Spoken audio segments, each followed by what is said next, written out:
y de los más pioneros en España. Y siguiendo en esa línea, ahora damos paso a Adán Prieto, que nos va a... que hoy viene con dos gorros, ¿no, Adán? Hoy vienes con dos gorros. El director de Sostenibilidad y Calidad de Knauf España y Portugal y de empresa miembro del clúster de edificación, que nos trasladará las principales también conclusiones del estudio de Economía Circular y Construcción 2023, además de hablarnos de Knauf, cómo está haciendo este tema de economía circular y con un tema que José María también ha comentado que para los residuos de construcción es un problema, ¿no? Adán es licenciado en Ciencias Ambientales e ingeniero de minas, o sea, seguimos la línea de las dobles titulaciones, y máster IOSH por la Universidad de Manchester. Gracias, Adán, por acompañarnos, te escuchamos, porque vamos con el tiempo un poco pillado, pero bueno. Venga, intentaré ser... Vale. Gracias. Muchas gracias.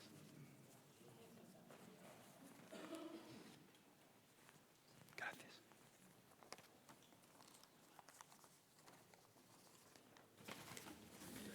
Bueno, os comento un poco. Knauf es una empresa que sus orígenes son mineros. Ya podéis haceros una idea de lo complicado que es ser el director de sostenibilidad en una ingeniería, en una empresa de minería. O sea, esto es una discusión, una pelea a diario, ¿no? Comentaba Edith, en la parte más fea de Acciona, o los que a quien tratan peor es a la construcción. Con la minería nos dan también mucha caña en ese sentido. Os voy a contar un poco sobre Knauf. Nosotros tenemos dos fábricas en España, además tenemos Knauf Ibérica se encarga de Portugal y de España. En Portugal solo tenemos una academia y delegación comercial, pero tenemos dos fábricas, una en el Prepirineo catalán y otra en Escúzar, en el sur de la capital de Granada, a 25 minutos de la capital. ¿Qué es lo que ocurre? El yeso es un producto muy barato, muy barato. Y nosotros necesitamos poner siempre las fábricas cerca de canteras. Lo bueno que tenemos los productores de yeso y de materiales de la construcción de yeso es que España,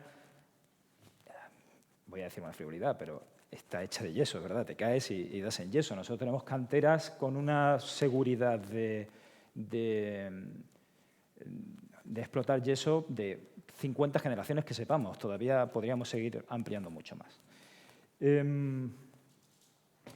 Me va a servir enseñar las dos imágenes que bueno, no se ven demasiado claras, pero aquí esta es la fábrica de Guixers, del Prepirineo catalán, y esta es la de Escúzar, en Granada. Como veis, lógico, el ecosistema es totalmente diferente. Tranquilo, tenemos un duende que... No te preocupes, hablamos con el duende. Y lo que os voy a explicar sobre la estrategia de sostenibilidad me sirve que tengáis la idea del contexto de las fábricas. Al hablaros de economía circular y de reciclaje, yo luego os hablaré del clúster de edificación, que me lo pidió Isabel, y luego os contaré un poco de la normativa de sostenibilidad europea. Pero sí me gustaría que entendierais que, y no es por hacer publicidad de la compañía, pero no somos gestores de residuos. Nosotros, aquí mis compañeros, los proyectos que han presentado han sido muy interesantes, nosotros hacemos placa. Es algo sencillo y la idea es que, bueno, nosotros explotamos las canteras, luego llevamos el material a la fábrica. Aquí, este es el proceso de producción donde utilizamos celulosa, papel y yeso. Esta zona de aquí, que se ve muy poquito, es la pastera, la zona de mezclado. Y entonces sale una lámina de celulosa con pasta, luego sale otra lámina de celulosa que se pone a modo de sándwich y va por el proceso, se hornea, se paletiza y se vende. La idea de la economía circular nuestra es explotar, fabricar, transportar, construir. Luego, en esa fase de aquí tenemos tanto la parte queremos abarcar la parte de deconstrucción y la parte de los retales de yeso que salen de la obra nueva. Y luego volver a recuperar y reintroducir otra vez en la fábrica. Esa es nuestra idea y eso es lo que yo defiendo en Knauf. Ahora os contaré otra realidad, ¿vale? Nuestra idea de futuro, pues esta. Economía circular, construcción verde, cero emisiones de carbono. Y estos son nuestros objetivos a nivel de grupo, a nivel internacional. Queremos reducir la huella de carbono en el alcance 1 y el alcance 2, que sabéis que son el scope directo que sale de las emisiones de lo que nosotros estamos gastando para producir, más el scope 2 es las emisiones que se producen por las empresas energéticas que nos abastecen esa energía. Y en el scope 3, que lo veis por aquí, es reducirlo el 30% en 2032, llegando al net cero en 2045.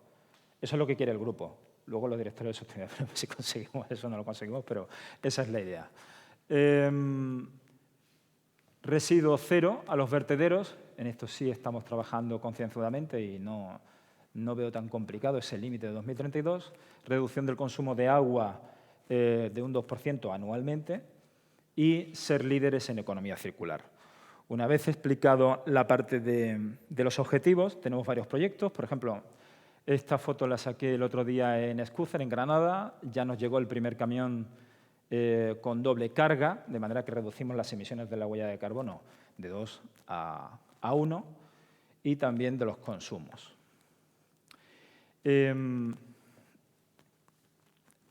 Nosotros estamos ahora, Nauf fue la primera empresa que se certificó por la UNE 22480, que es el certificado de explotación de cantera de manera sostenible y responsable, pero quizás fuimos demasiado pronto.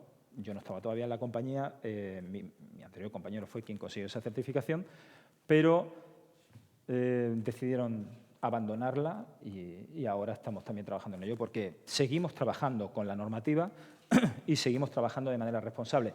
Pero soy un fiel creyente de que tiene que venir un tercero para decir, lo estáis haciendo bien, no que lo digamos nosotros en casa, ¿no?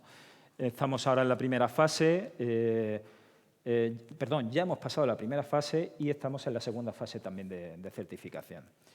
En Nauf también llevamos un proyecto de reducción de plásticos en los embalajes que tenemos en la empresa para la producción.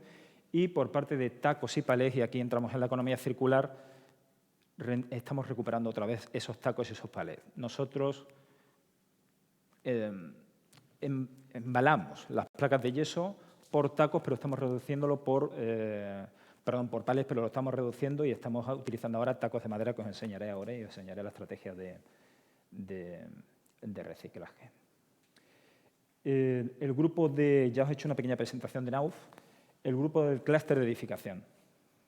Nosotros estamos en el de economía circular. El clúster de edificación tiene varios campos. Yo me metí en este, o mejor dicho, la empresa me metió en él. Sí, porque esto era un proyecto para técnico, pero el CEO dijo que era un proyecto para sostenibilidad y dijo, Adam, para ti, no tienes bastante trabajo, métete en esto también. Pero bueno, encantado, tengo unos compañeros estupendos. Esas son las empresas que forman parte del clúster de edificación. Como veis, hay fabricantes, hay universidades, hay gestoras de residuos. ¿Por qué se crea este clúster? Bueno, básicamente porque no teníamos información de qué es lo que estaba ocurriendo en el mercado, en las obras. La idea era medir la situación actual de la economía circular en el sector de la construcción, aumentar la implicación y excelencia en la gestión de residuos, facilitar a los agentes de la construcción cumplir con los retos que plantea la economía circular e identificar las oportunidades que genera la economía circular en nuestro sector. Claro, pero después de escucharte a ti, José María, esto ahora te digo que enhorabuena porque la gestión que estáis haciendo vosotros no se parece en nada, por lo menos a la de Madrid. Pienso poneros de ejemplos a ti, Aitor, porque en serio lo estáis haciendo muy, muy, muy bien. Muy bien. Estos son los miembros del clúster. Aquí están más feos. Y bueno, aquí los grupos de encuestados. Hemos encuestado a promotores, constructores, prescriptores, distribuidores de materiales, instaladores, investigadores de gestión de residuos y fabricantes.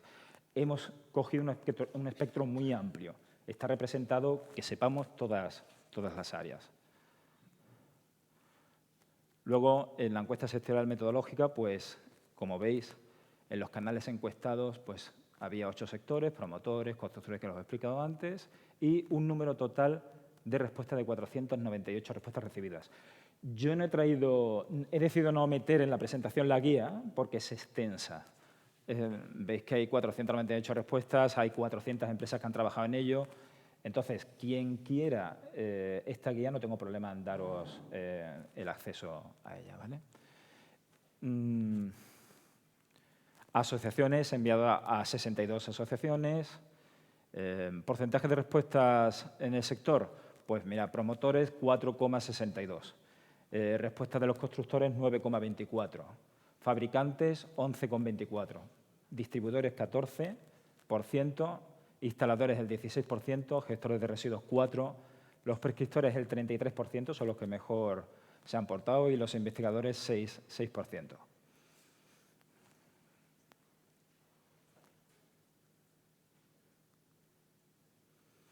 El plan de acción. Bueno, una vez que hicimos esas encuestas y las visitas a obras y las visitas con promotores y prescriptores, la idea era concienciar.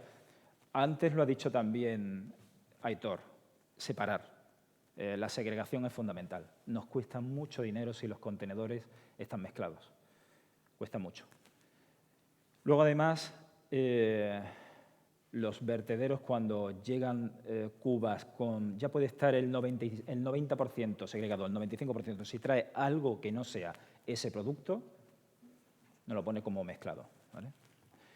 Trazabilidad, digitalización, la segregación en origen, la coordinación entre las comunidades autónomas. Al final, cada comunidad autónoma, por lo pronto, fija los puntos que ellos quieren para el tema de gestión de residuos. Y tanto es así que, fijaos, os pongo un ejemplo. En Madrid, los camiones que recogen los retales de yeso que quedan en obra, los retales de yeso en obra me refiero, si por ejemplo aquí se pone una placa de yeso y pilla una columna o pilla algo, ese trozo de placa que se corta va a parar a desecho. Yo voy a hablar siempre de desecho porque el yeso es un material, en teoría, dicen que infinitamente reciclable. No hemos visto tanto, pero sí hemos hecho pruebas y es verdad que no pierde las características fundamentales para la fabricación, y entonces vamos acumulándolo en sacas y en esas obras sale un 5% de retal de yeso que va sobrando de esa construcción. ¿Qué ocurre? Cuando llenamos big bags de metro cúbico de retales de yeso, al final el retal de yeso lo que queda es quedan cámaras de aire entre los retales. Estamos transportando mucho porcentaje de aire en esos big bags. Esto lo transporta un camión Cuba con 23 metros cúbicos para llevarlo, bien sea, hablo de otros materiales, ¿no?, a vertedero o a otra empresa que se encargue de aprovechar esos retales. Pero fijaos, sí hay diferencia entre las comunidades autónomas, que en Madrid nos cobran esos camiones por volumen. Si nos cobran por volumen, al final estamos pagando aire, no estamos pagando material en ese desecho. Sin embargo, hablando con Aitor, ya ellos en el País Vasco empiezan a valorarlo en peso, en tonelada, que es lo más justo. Pero tú al constructor le dices, pues por metro cúbico, por big bag te voy a cobrar 57 euros. Y el constructor dice, joder, camión 23 metros cúbicos a 57 o 62 euros el metro cúbico, es que es una pasada, me sale 1.000 y pico euros el transporte. Eso está siendo un problema en la obra para llevar a cabo la economía circular. Luego, las distancias, igual. No tiene mucho sentido que tengamos desechos de obra en Galicia y que tenga que ir un camión hasta Galicia por el yeso. Recordad que el yeso es muy barato. Os aseguro que sale más rentable y más ecológico explotar el yeso natural que reciclarlo. Ya he hecho varias pruebas y al final en esos test nos sale mucho más caro y contaminamos mucho más yendo por el yeso a Galicia, trayéndolo otra vez y reciclarlo. Al final son emisiones, son gastos. Sin embargo, como os he enseñado antes, las fábricas están en la cantera minera. Entonces, se emite menos huella de carbono explotándolo de manera, o sea, utilizándolo desde la cantera. Ese es el gran talón de Aquiles a día de hoy, no solo con el yeso, sino con el resto de los materiales, la distancia y los costes. ¿Qué ocurre? Está pasando con otros materiales también. En obra, los embalajes, como son los plásticos, llenamos un camión de plástico, lo llevamos ya a vertedero y nos dicen que no nos lo pueden dar como plástico, que no lo tienen que dar como mezcla. ¿Por qué? No, porque viene sucio. Porque viene sucio, o sea, porque el plástico ha estado en la intemperie, ya no me lo vas a dar como plástico. A mí no. Nosotros ya os decimos que no somos gestores de residuos. Estamos hablando de las experiencias que nos cuentan en Scluster los constructores. Eso rompe mucho la cadena de reciclado y de economía circular por parte en la construcción. Ha habido casos también que nos han contado que han llevado poliestileno a que lo reciclen, pero como había PVC o había otros plásticos, han dicho que tampoco. Si al final, por parte de la Administración, la normativa nos dicen que segreguemos, pero luego, por que haya algo de contaminación, lo que hacen es que lo toman como mezcla, al final la constructora dice, no lo hago. O sea, ni lo hago ni tampoco voy a ir a por material para reciclarlo, porque es que al final esto es greenwashing. He ido por una cosa, sí, es para reciclarlo, pero ¿cuánto estoy emitiendo? Entonces, eso es un problema en obra. Ecodiseño, sellos de sostenibilidad, investigación y desarrollo, la industrialización, incentivos económicos y colaboración entre agentes. Es muy importante, al final, esos incentivos económicos para que esto funcione, si no, al final tampoco sale rentable. Análisis de dificultades en la gestión de obra, pues lo que os comentaba, separación de residuos en obra, logística, trazabilidad. Esto es lo que ahora hemos hecho este doble mix de camión que os he enseñado en Scluster, que está llevando doble carga y que está saliendo bastante bien ahora para nosotros, para Nauf.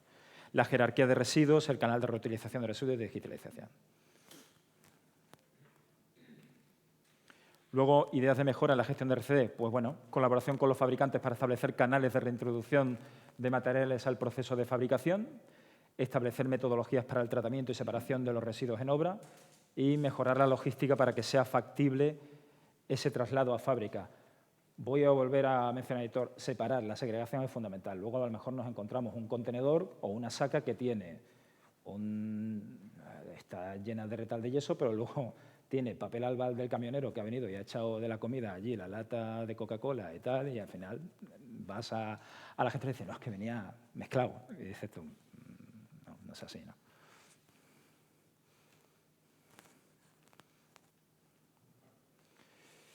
Estos son los números que sacamos en el clúster cuando lo terminamos. De RCDs, la construcción genera más de 500 millones de toneladas de residuos al año en Europa. Suponen un 30% de los 2.500 millones de toneladas de residuos anuales que produce la Unión Europea. El Parlamento Europeo desde 2008 fija como objetivo que los Estados miembros reduzcan hasta un 70% de los residuos en 2020. Sin embargo, los datos de Eurostat de 2021 sitúan el reciclaje español alrededor del 55%. Estos son los tacos que os mencionaba antes. Hemos cambiado esos palets por estos tacos reciclados. La idea es que tienen un coeficiente de flexibilidad más alto que los palets, están hechos de material reciclado y son más resistentes. Entonces, al final, el palet de placa de yeso, cuando llega, nosotros le ponemos 3 tacos de estos, no utilizamos más madera y lo embalamos con el film, de manera que cuando llegamos a la obra dejamos esos palets y hemos diseñado una estrategia de que el camión que, por ejemplo, os pongo un ejemplo, si han dejado estos palets en Madrid y tienen que subir a Cantabria a otro camión para dejar producto, a la vuelta a la fábrica vemos el recorrido más ecológico para recoger esos retales y esos plásticos y esos tacos. Y estamos recuperando alrededor del 98% de los tacos. Alguno viene roto con un pelo de fractura, pero los estamos recuperando bastante bien. La ley de envases y embalajes está apretando mucho. La ley de envases y embalajes salió el 31 de diciembre del año pasado, cuando estábamos todos contando uvas. y no hubo oportunidad de quejarnos mucho y de hacer cambios. No es una ley que esté muy clara. De hecho, hablando con el Ministerio de Transición Ecológica, decía que había más de 74.000 consultas porque la ley no termina de dejar muy claro este tema. Nosotros utilizamos embalajes de estos de film, más los tacos que os he enseñado para el transporte de placa. Esto es lo que hasta ahora se estaba viendo, como sabéis todos, esta mezcla de residuos. Bueno, pues desde una torre de ordenador a una placa de yeso, plástico, cartón. Pues esto es lo que no sale rentable, no es segregación. Esto es una segregación correcta. Y bueno, y esto es una maravilla. Esto me lo encontré, no es común, ¿eh? Esto me lo encontré en un pueblo de Murcia que me dijo, oye, Adán, tenemos placa Knauf, hemos hecho un acopio de desechos y nos gustaría que vinieras a ver cómo nos puedes solucionar este tema con una máquina que hemos patentado en Knauf para la reducción de volumen de yeso. Claro, yo esperaba encontrarme, bueno, pues más o menos un acopio, pero esto cuando yo lo vi a mí se me cayeron 2 lagrimones. Yo dije, pero qué maravilla, si esto es todo placa y además muy bien guardada. Aquí ahora os voy a enseñar, hace ya 3 años nos dimos cuenta que el problema del yeso era los volúmenes y la distancia y que había que reducir ese volumen de la placa de yeso, por lo que os he dicho, al final este está muy bien acopiado, pero normalmente, aquí también habrá aire, pero normalmente no se hacen estos acopios de piezas tan pequeñas, no son normales piezas tan pequeñitas de yeso. No sé, Tomeu, no pasa la... Ahí. Vale. Esta es la máquina que os comentaba, la K1202, es una máquina que lo que hace es utilizar la placa de yeso, los retales de la placa de yeso, los recicla, separa el yeso del cartón y lo puede hacer in situ en obra. Es decir, cuando los instaladores empiezan a instalar la placa, los tiramos en big bags y luego podemos ir con nuestra K2C02, alias Paquita, que le hemos puesto cariñosamente, y que, aquí está Paquita, y que in situ en obra no tiene un tamaño más grande que una caravana, o que una furgoneta, no es mucho más grande que una furgoneta. Y lo que hace es, por ahí se alimentan los retales de yeso y aquí se acumula el papel por el brazo izquierdo y por el brazo derecho sale el yeso. Sale bastante limpio. La cantidad de yeso que hay en un big bag después de pasar por Paquita es del 99,2%, el resto es celulosa, es papel. Ahora estamos en un proyecto, yo este proyecto lo pillé al llegar a Knauf, estaba empezado, vi algunas cosas que se podían mejorar y ya estamos con otra versión, Doña Francisca, que la idea es que sea mucho más cómodo y mucho más amable reciclar esa placa de yeso. Ya veremos qué nombre le ponemos. Bueno, pues eso respecto al clúster y respecto al tema de reciclado y de economía circular en Knauf. Os comento, antes de entrar en esto, estamos en más proyectos. Lo que pasa es que son muchos y no todos son de economía circular. Es verdad que hace 2 años y medio, cuando llegué, en la foto que os enseñé de Guixers, habéis visto que tiene una foresta espectacular. Cuando yo llegué el primer día y subí por allí, dije, tenemos un proyecto de planta de biomasa. Y nos dijeron, no. Tenemos miedo qué es lo que pueden decir los verdes, los ingenieros forestales sobre eso. Dijeron, al final es un bosque tan enorme que les viene hasta bien para mantener la salud de los bosques y estoy seguro de que esto no lo defienden. Efectivamente, llegamos a Guixers. El CEO me dejó allí tirado en la fábrica, fue mi primer día de empresa, hace 3 años.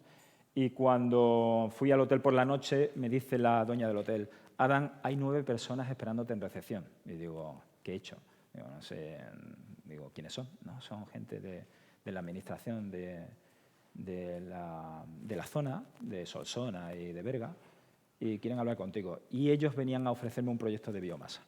Ellos querían defender la subvención y querían Ya les dije que lo iba a empezar yo y está aprobado hoy en día y Knauf va a ser la primera empresa productora de placas de yeso que va a tener una planta de biomasa para la fabricación de placas. Respecto a esto que os comento aquí, ya salgo un poco de Knauf y de la economía circular, pero sí me gustaría mencionar estos últimos años están siendo de manera enorme y masiva, estamos teniendo mucho movimiento en temas de sostenibilidad.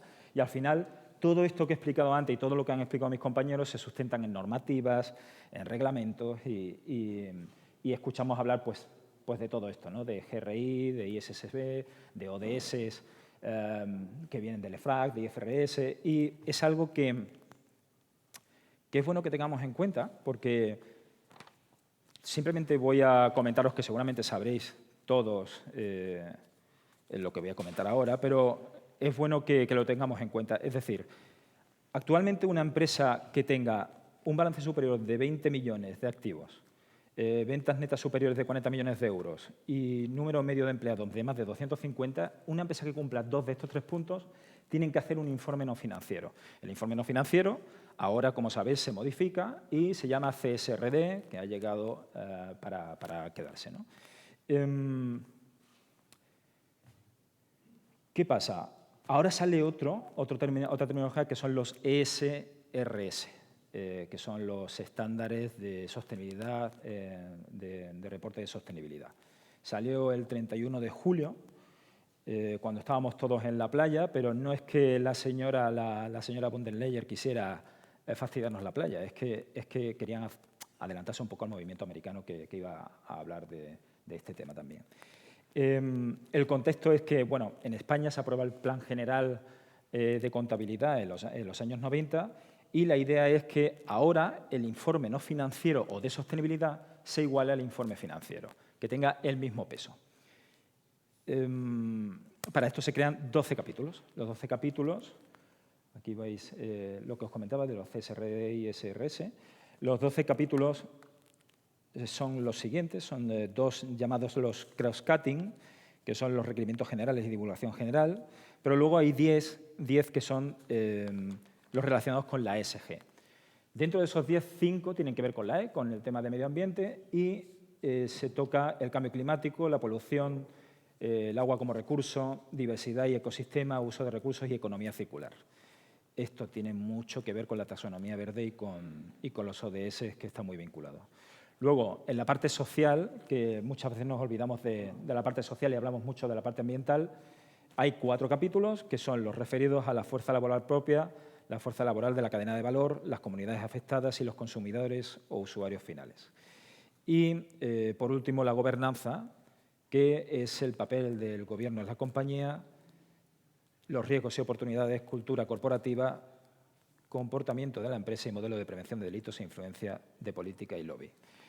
¿Qué os quiero decir con esto? Que todo lo que estamos las empresas defendiendo, todos los que estamos aquí sobre sostenibilidad y que hay proyectos ingenieriles, proyectos legales, proyectos políticos, se sustentan en estos reglamentos y al final la idea es precisamente igualar ese informe financiero con el informe no financiero y que no sean enemigos. Porque al final, lo curioso es que cuando una empresa mete su dinero en alguna de nuestras empresas, ya sea un cliente, un proveedor, cualquiera de los stakeholders que hay, saben que hay 2 tipos de riesgos. Un riesgo financiero y ahora un riesgo no financiero. Y vamos a tener que vivir con esto y estos son los reglamentos en los que nos apoyamos para defender todos estos proyectos ingenieriles y no ingenieriles. He sido lo más... Me has dicho que iba de tiempo, he ido lo más rápido posible. Nada.